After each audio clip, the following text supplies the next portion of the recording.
Madame, mademoiselle, monsieur, bonjour et bienvenue dans notre magazine « Il était une fois ». Merci d'être avec nous. Aujourd'hui, « Il était une fois », la vengeance du pardon, titre du dernier livre d'Éric Emmanuel Schmitt, paru aux éditions Albin Michel.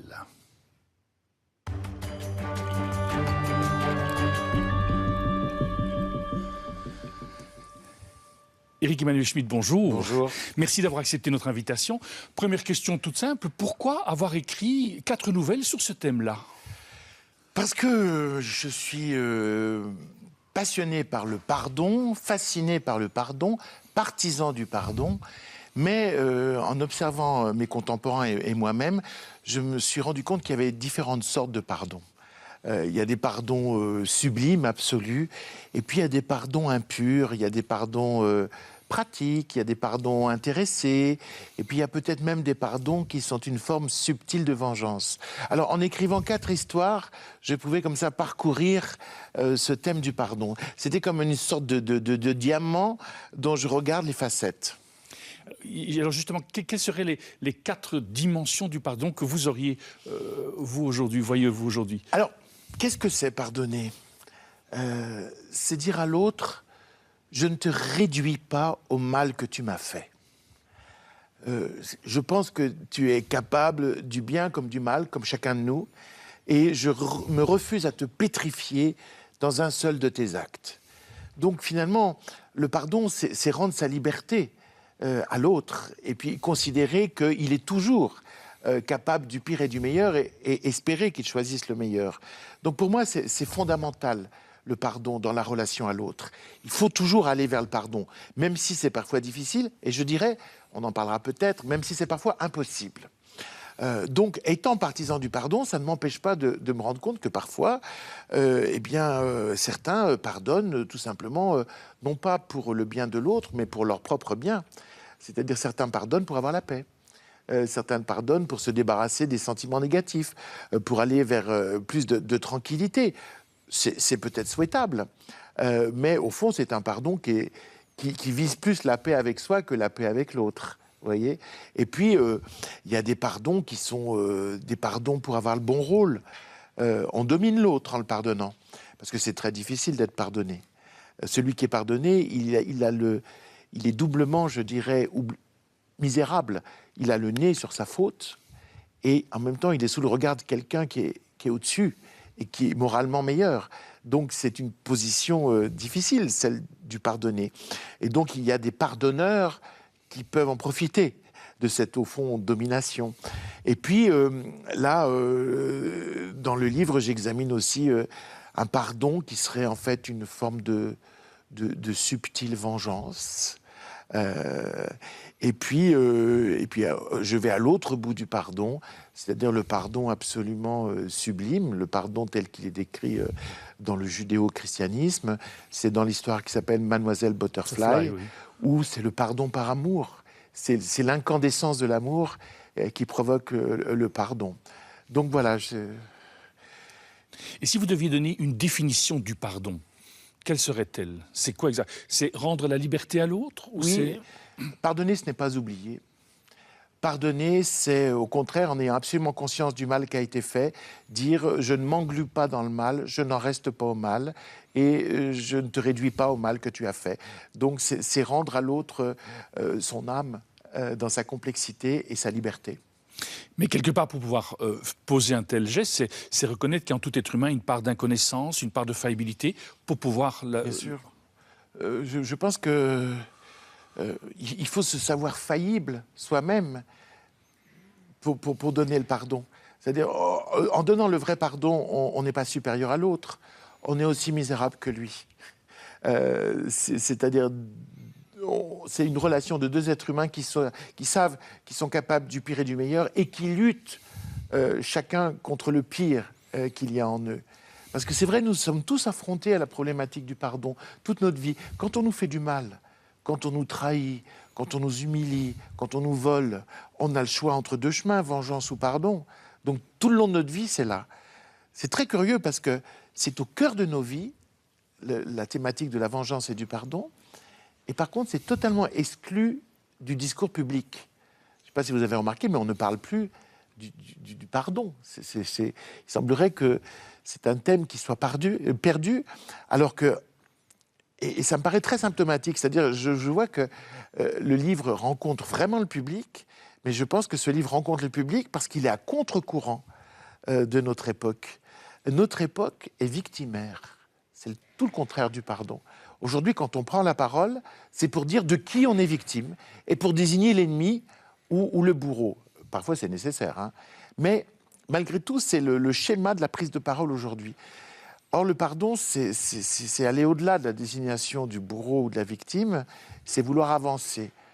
Je trouve que Nelson Mandela a dit quelque chose d'absolument magnifique là-dessus, puisqu'évidemment, l'Afrique du Sud a affronté une problématique de la vengeance et du pardon. Après que deux communautés se soient déchirées et que l'une ait complètement bafoué l'autre, il fallait pouvoir vivre ensemble. Et Nelson Mandela disait que le pardon n'était pas l'oubli du passé, mais l'ouverture d'un chemin d'avenir. Et voilà, pour moi, le pardon, c'est l'avenir ensemble. C'est avenir ensemble, ce qui veut dire quelque part que le pardon est d'une certaine manière toujours relationnel. Toujours. Le pardon, c'est une relation, c'est comme l'amour. D'ailleurs, pour moi, c'est préparatoire à l'amour. Parfois, c'est l'émanation de l'amour, le pardon, mais parfois, c'est rendre le chemin possible d'amour.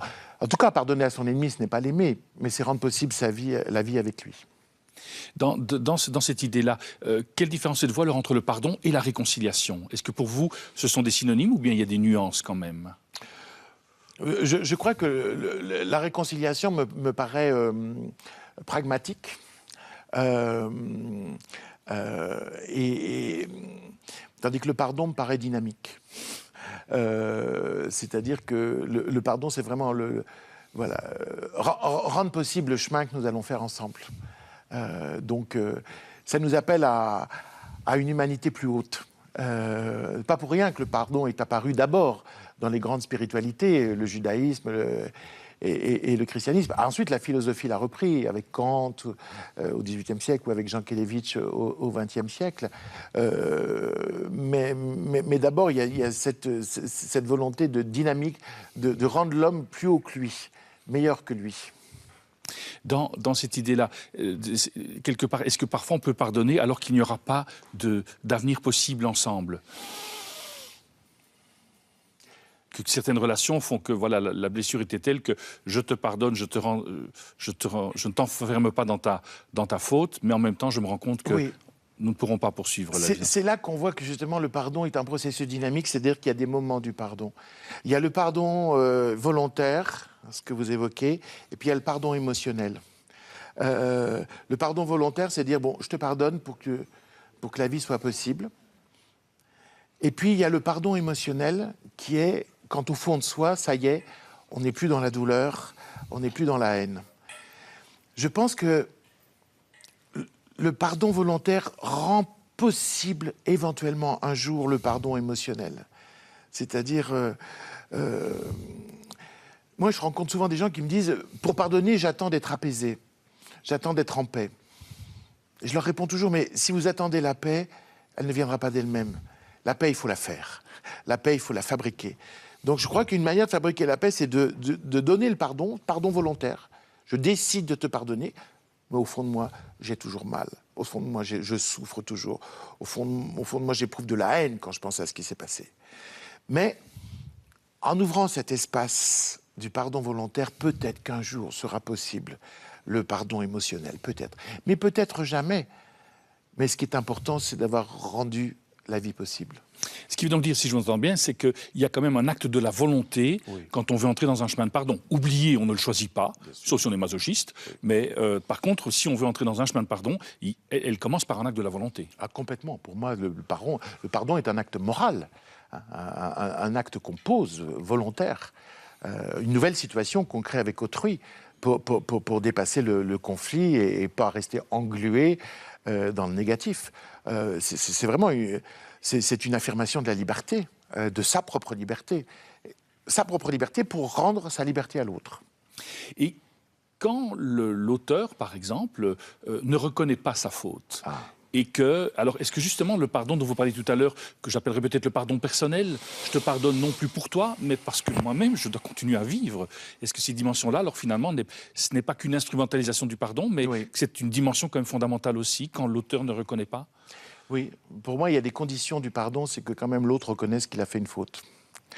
Et parfois, l'autre ne reconnaît même pas sa faute. Donc à ce moment-là, je dirais le pardon lui passe par-dessus.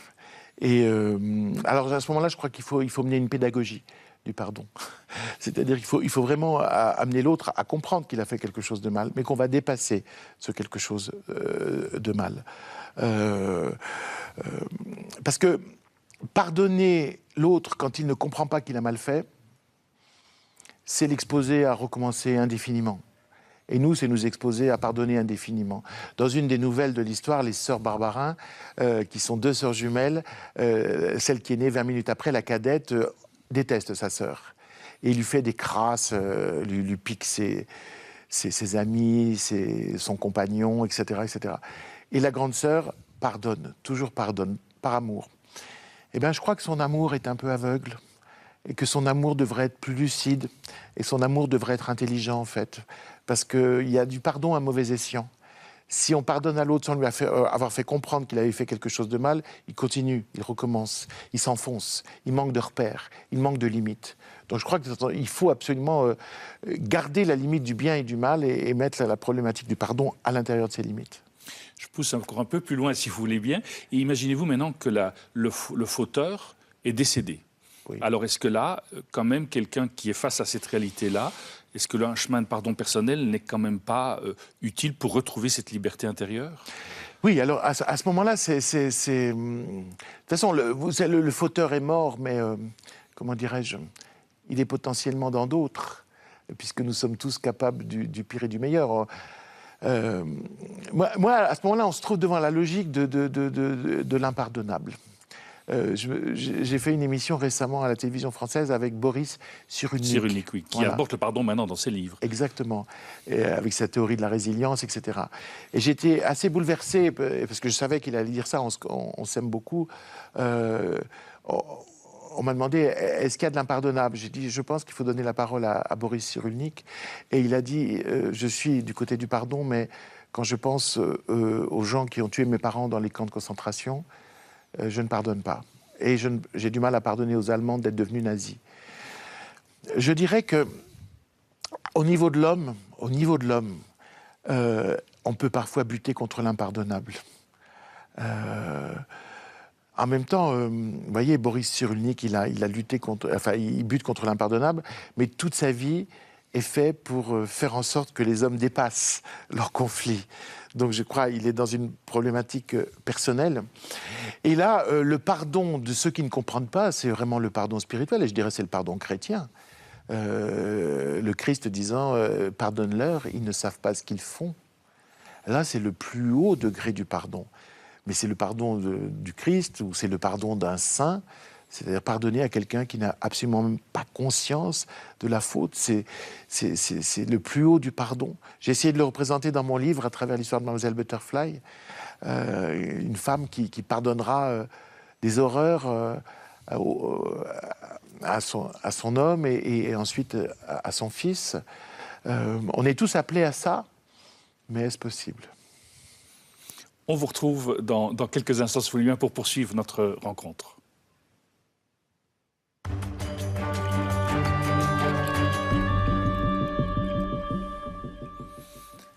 En vous lisant, Eric Emmanuel Schmitt, est-ce qu'il est nécessaire de pardonner, d'après vous, pour pouvoir vivre? Nécessaire, non, il ne faut pas que ce soit une contrainte extérieure qui pèse sur nous. Il faut que ce soit une nécessité intérieure. Je dirais que donc il y a pas plutôt une obligation qu'une nécessité. Oui, je pense que à la fois la réflexion et le cœur doivent nous pousser au pardon. Il y a quelque chose de rationnel dans le pardon, c'est qu'on puisse vivre ensemble malgré le mal dont chacun est capable. Il faut se savoir faillible, il faut se savoir misérable, il faut se savoir pécheur et continuer à vivre ensemble. Donc il y a quelque chose de rationnel dans le pardon.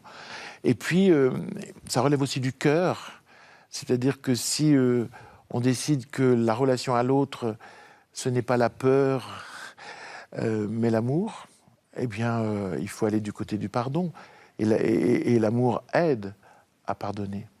Parce que justement, refuser d'entrer dans un chemin de pardon, quelque part, c'est de ne pas être envahi par des sentiments d'amertume, de rancœur, de tristesse, non pas seulement vis-à-vis du fauteur, mais également vis-à-vis de l'ensemble de nos relations, quelque part, que ça contamine. Oui. Oui. Bah, c'est-à-dire qu'on peut être traumatisé et donc on peut être envahi par la douleur, par le mal, par la haine. Mais je pense que quand on est comme ça, on a bien conscience de ne pas être bien et au fond d'être aliéné. On peut être aliéné à sa propre douleur. Hein. Et je pense qu'on a le droit de se séparer de sa propre douleur, si cette douleur ne produit rien. Parce que là, je mettrais des nuances. Par exemple, dans la dernière histoire, Dessine-moi un avion, c'est le pardon à soi-même, c'est-à-dire la culpabilité. Quand on découvre qu'on a fait quelque chose de mal, une chose qu'on n'a pas voulu, sans attention du mal, on fait le mal, tout le temps. Parce qu'on n'a pas été attentif, parce qu'on n'a pas compris ce qu'on nous a dit, parce qu'on n'était pas là au moment où il aurait fallu être là. Moi, j'ai vécu ça. Et chaque fois que j'ai vécu ça, j'ai ressenti une immense culpabilité, une immense peine par rapport à ce que j'avais infligé à l'autre. Et en fait, je ne cherche pas à me débarrasser de cette culpabilité. En fait, je ne cherche pas totalement la paix ni la sérénité. J'entretiens même cette culpabilité parce que je me dis que c'est comme un aiguillon qui peut éventuellement me rendre meilleur. Alors, c'est juste un choix personnel. Hein. On peut faire le choix de la paix ou de la sérénité. Moi, je préfère être meilleur qu'être serein. Et donc, je me dis qu'en cultivant cette douleur et ce malaise, il y a des douleurs et des malaises qui peuvent être utiles.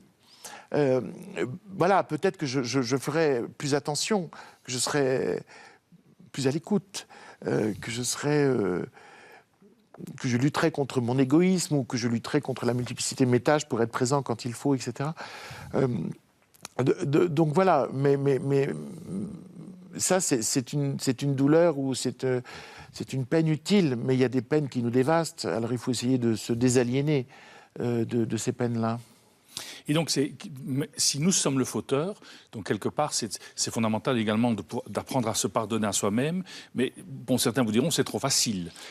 Quelque part, ça demande aussi de faire un acte de demander pardon à l'autre, je suppose. Oui, mais c'est-à-dire que c'est reconnaître sa faute, c'est demander le pardon à l'autre, c'est savoir recevoir le pardon. Pas évident. L'orgueil est quand même blessé quand on reçoit le pardon. Et puis, mais en même temps, vous savez, il y aurait tellement d'orgueil à penser qu'on est au-dessus du pardon. Je veux dire, voilà, c'est juste l'humilité humaine. De toute façon, vous savez, on doit tout le temps être amené à son ignorance et au fait qu'on est faillible. Je veux dire, il faut vivre et qu'on est vulnérable. Il faut tout le temps vivre avec ce sentiment. C'est comme ça que tout d'un coup, on est en accord avec l'autre, en résonance avec l'autre. Il ne faut pas se croire plus fort qu'on est, ni plus fort que l'autre. Quand vous dites ça, quand vous parlez de la faillibilité de l'être humain, quelque chose qui nous constitue, d'une certaine manière, c'est reconnaître aussi que toute démarche de pardon est éminemment personnelle et qu'elle peut prendre du temps. Oui, moi je pense, oui. Le pardon, c'est une histoire. C'est un chemin déjà en soi, mais qui est lié à l'histoire de chacun, et ça sera une histoire à soi tout seul. En fait, il n'y a que le chemin du pardon. Alors on décide de l'emprunter ou de ne pas l'emprunter, mais il est accidenté. Et puis je pense qu'il y a parfois des pardons qui ne procurent jamais la paix, je veux dire, parce qu'il y a la douleur, la peine, le scandale reste au fond de soi, puissant, mais on décide qu'il y a quelque chose au-dessus. Et donc, justement, alors comment fait-on quand on se rend compte qu'on n'arrive pas à dépasser tout cela? Parce que parfois, une vie ne suffit pas pour pouvoir pardonner. Mais vous savez, moi je pense qu'il ne faut pas vouloir se dire qu'on va arriver à vivre sans souffrir, qu'on va arriver à vivre sans tristesse, sans mélancolie, qu'on va voilà, des êtres partent qu'on aime, on s'en remettra jamais. Ils nous manqueront toujours. Il faut se dire que le bonheur, ce n'est pas se mettre à l'abri de la douleur, du malheur et de la peine, mais c'est intégrer la douleur et le malheur et la peine dans la trame de notre existence. Je crois que quand on est triste, eh bien, par exemple, parce qu'on a perdu quelqu'un, c'est mon cas assez récemment, il faut cultiver, comment dirais-je, il faut aimer sa tristesse. Parce que c'est le lien. C'est le lien avec la personne qu'on a perdue. Je veux dire, je crois qu'il faut tout aimer de la condition humaine. On sait très bien que quand on est amoureux, enfin amoureux mais pas au sens sexuel seulement, quand on aime quelqu'un, on est fragile. Ça nous rend fragile, cet amour. Parce qu'on a le souci de l'autre perpétuellement, on a l'inquiétude pour l'autre. Donc, l'intensité de la vie humaine n'est pas dans la cessation des émotions. Je ne suis pas du tout bouddhiste, mais pas du tout à ce niveau-là, parce que je crois à l'intensité. Et c'est pour ça que le christianisme et le judéo-christianisme est ma maison, parce que c'est une spiritualité qui vise à l'intense du sentiment. Et voilà. Et dans une vie d'homme, il n'y a pas que des sentiments de joie. Il faut cultiver la joie, mais quand la tristesse est là, il ne faut pas la cultiver, mais il faut la recevoir et peut-être même l'aimer. Vous avez le sentiment qu'il y a une dimension chrétienne du pardon, sans pour autant avoir l'impression qu'on a le monopole? Clairement. Alors, le pardon n'est pas un thème que chrétien, mais c'est le christianisme qui a poussé le pardon au plus haut. C'est ce que nous évoquions tout à l'heure, à savoir le Christ sur la croix disant « Pardonne-leur, ils ne savent pas ce qu'ils font ». C'est-à-dire pardonne à des gens qui ont l'ignorance du mal, qui n'ont même pas conscience de ce qu'ils font, et c'est au moment où le Christ meurt. Donc voilà, on n'a jamais mis le pardon plus haut que dans le christianisme. Comme vous l'avez bien dit, il était confiné à la sphère religieuse, puis il est entré dans le monde de la philosophie. Aujourd'hui, il entre dans le monde de la psychologie, même parfois au niveau du droit, maintenant avec les médiations. Donc quelque part, quand même si la société civile ne le reconnaît pas, on voit qu'il est en train de se répandre dans des différentes sphères. Oui, c'est heureux. Et en même temps, moi je constate une chose qui m'agace beaucoup dans notre époque, c'est que quand quelque chose vient du spirituel et du religieux, il y a quand même des gens qui font la grimace devant. C'est alors que, je veux dire, la société est capable de prendre le meilleur du religieux. Il ne s'agit pas forcément de vivre dans la foi, mais de vivre dans la fidélité. La foi, c'est une grâce de l'avoir. Mais la fidélité aux valeurs me paraît très importante. Moi, j'ai un ami qui est André Comte-Sponville, le philosophe, qui est athée, mais qui dit qu'il vit dans la fidélité du christianisme, c'est-à-dire dans une adhésion aux valeurs du christianisme sans qu'il ait la foi du tout. Donc, j'aimerais un peu que notre société se décomplexe par rapport à ça et puisse recevoir, même si on n'a pas la foi, le meilleur d'une spiritualité. Dans votre livre, donc le titre « La vengeance du pardon », titre quand même assez paradoxal, voire ou contradictoire, même je ne sais pas très bien comment... Oui, c'est un oxymore, hein, parce que normalement c'est ou la vengeance ou le pardon. Mais effectivement, une des histoires, la troisième histoire... Avec Élise. Voilà, avec Élise, qui est inspirée d'une histoire vraie. En fait, cette femme a vécu une chose épouvantable, c'est-à-dire sa fille unique, a été violée puis tuée par un homme qui a fait ça à d'autres femmes. Je me suis inspiré de quelque chose qui malheureusement a plusieurs fois existé. Et cette femme, une fois que l'homme est condamné à perpétuité, au lieu de rentrer chez elle avec sa douleur et puis le chagrin d'avoir suivi un procès qui n'a rien apporté comme explication, et où l'assassin n'a montré ni empathie, ni remords, ni regret, eh bien cette femme, après le procès, va à la prison et commence une relation avec cet homme, entretient une relation avec cet homme. J'avais rencontré l'avocat d'un tueur en série comme ça qui me parlait d'une femme qui avait fait ça il y a 20 ans. Il m'avait dit « Que cherche-t-elle » Eh bien, dans cette nouvelle, j'ai essayé de répondre. Elle cherche la petite porte par laquelle un jour il a quitté l'humanité. pour devenir bestial, inhumain. Parce qu'il n'y a qu'un homme qui peut être inhumain ou bestial, hein. Les animaux, non. Et elle veut lui faire repasser la porte. Mais en même temps, c'est complexe. Donc c'est pour ça que ça s'appelle la vengeance du pardon. Est-ce que c'est une instrumentalisation du pardon? Quelque part, j'instrumentalise la notion du pardon pour permettre à cet humain de retrouver sa propre humanité et de redécouvrir la souffrance. Oui, mais je pense qu'elle est à la fois... Elle ne sait pas exactement ce qu'elle cherche. Vous savez, on est souvent parfois comme ça dans la vie. On fait quelque chose, on sait qu'il y a au bout un événement qui nous attend, mais on ne sait pas exactement lequel. Puis tout d'un coup, ça va arriver. Et je pense que quand elle va être... Au moment où elle dit « je te pardonne », elle est sincère et en même temps, elle s'évanouit. C'est plus elle-même. Et après, peut-être qu'elle se trouve devant le fait à la fois d'avoir pardonné, mais de se dire « c'est impardonnable ». Parce que c'est quand même la grande question, l'impardonnable. Une mère dont on a tué l'enfant, elle est sans doute devant l'impardonnable. Enfin, en tout cas, c'est ce que... Pour vous, il y a aujourd'hui des actes qui sont impardonnables et alors, malgré tout, les personnes pourront continuer de vivre? Elle, mais on dévoilerait l'histoire, elle va pouvoir continuer à vivre parce qu'elle a fait ce qu'elle a fait à la prison avec cet homme. Mais continuer à vivre, c'est pas cesser de souffrir. Continuer à vivre, ce n'est pas ne plus manquer, par exemple, de sa fille.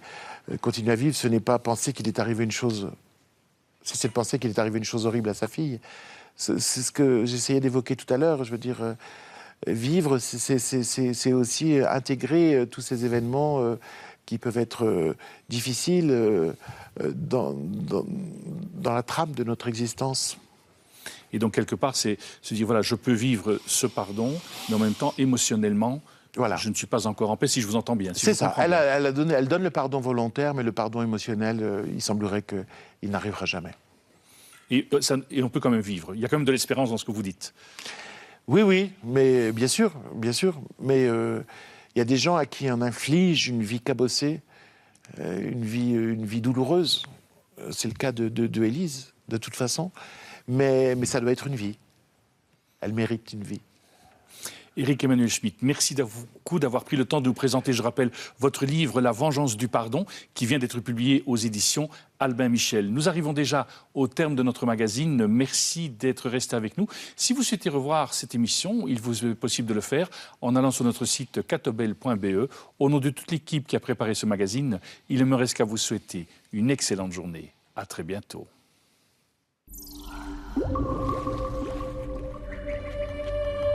Thank you.